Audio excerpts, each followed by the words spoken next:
Fucking cinema. There has never been a better isekai. This one seems a little too, yeah, maybe we should abort him. Bro wants to cause Ragnarok, goes to 12? Just cut his head off before Armageddon happens? Yep, that's fine. Reincarnated as dark matter, I now tell the wrong time? These isekai are getting wild. Reincarnated as a clock, I kill happy couples because I'm an incel. Like, that's what we're dealing with right now, guys. Oh my god, we need to stop attacking the king, bruh. Leave his schnob alone. Who would have thought the Demon King would be fucking protesting with us? Here we are. Silly me, I thought this was going to be too similar to the Door episode. Turns out they completely are cooking. Yo, that's adorable. It's like animal crackers with boulders coming crashing down. Bro keeps bringing back the corpses of his fallen brethren.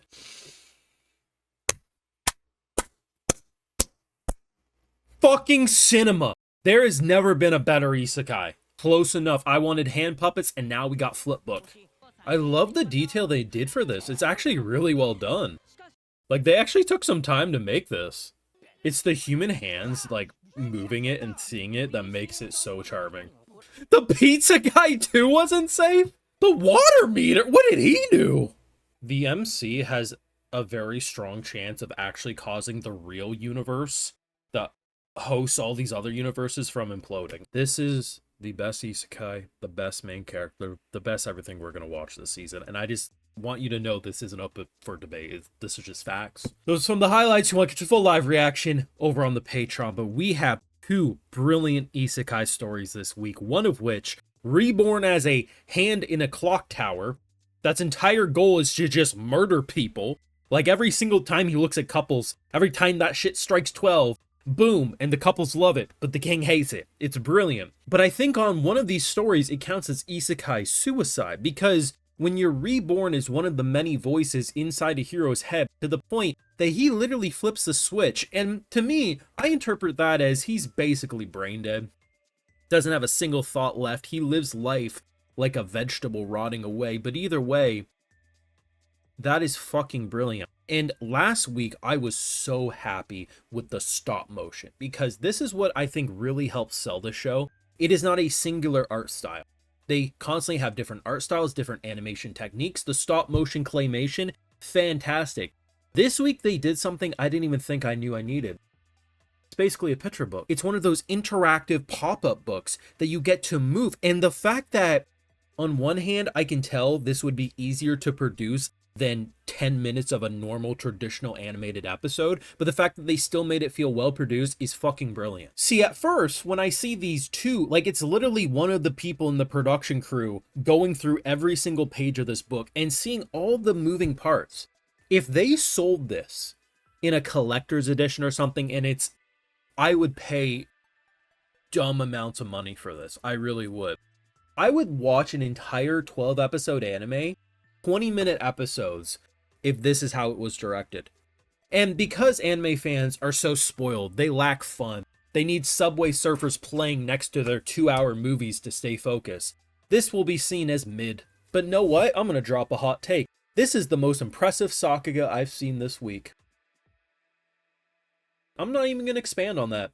Either you understand or you don't. As they move through this, what really impressed me was it wasn't basic. You see, it'd be very easy for this to just be simple eye movements or something, but they had so many little attention to detail moments, and the more it went through, the more I was like, they actually put effort into this. And I think it's so interesting because this is what I talked about last week, but I need to highlight this again. Each of these self-contained stories, which run roughly 8 minutes, sometimes upwards to 10, are really enjoyable because they're a really funny idea for a premise that would be rejected for a long-term plot, but in a shorter self-contained narrative, they can be really fun if fleshed out properly. But also, you're making an art style that really helps that really ridiculous idea pop.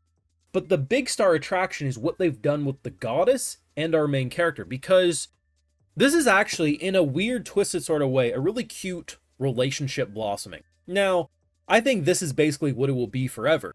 He likes being stepped on, he likes, thinking he has a shot, and she likes bullying him. They're both exactly where they want to be. But she's bored out of her mind being a god, and he entertains her. He likes the fun factor of going through all these different lives, and being able to bring back a story. But the best part too is he doesn't just bring back a story for her to tap into his mind. He also will bring her back a souvenir. And as we can even see in this shot, there's elements always from every story. There's now the clock hand that will be in the background. There's a half of the door sitting in the background. It's just so fucking clever. And I think anyone who watches enough isekai or fantasy anime with like a video game menu system, well, we're probably not thinking about this. This is actually a really brilliant idea. The concept of usually like menu systems talking to the character, sometimes that leads into like a god or goddess interacting with you. But for the most part, you never really see a character get this weirded out, right? But imagine having these voices, right? This internal monologue that's so crazy that it feels like it's going against you. Like, this is borderline schizophrenia if you think about it. This is easily in the running for the most interesting way to direct an isekai probably of the year, if we're being honest. Now, if they start doing something with hand puppets, I'm gonna lose it. But hell, you know, hands were here. You know? But I mean, there's going to be people who would look at a shot like this, oh my god, look at this ugly art style, because they want everything to be boring. They want everything to be the fucking same. But this show, like, this is the most Pop Team epic looking shot or like story that will probably have this entire run. But it's a really brilliant thing, because at first when they talked about being reborn as one of the hands in a clock tower, I was like, that kind of sounds a little too, like, maybe you do something like that a few episodes from now, but coming off of the door episode, isn't that just literally the door again? But no, originally he wanted it so when it hit 12, like Armageddon would happen, and we had to say, hey bro, that's a little much because we don't want to kill everyone. So instead, a random spell goes off when it hits, and then the people just love it for some reason. They dodge it, it becomes this whole bonding thing. But then we keep stripping the king, and then it goes from, okay, well, the king needs him to take it down. So then another hand gets blamed because he's made of dark matter. You can't see dark matter, that makes sense. And then the demon lord gets involved. It escalates to such a degree that in order to save everyone, he kills everyone. That makes sense. Like, bro, like the fact that he has a meteor shower, that's like, what would it be if the meteors were shaped like animal crackers and killed everyone? This is the wackiest show.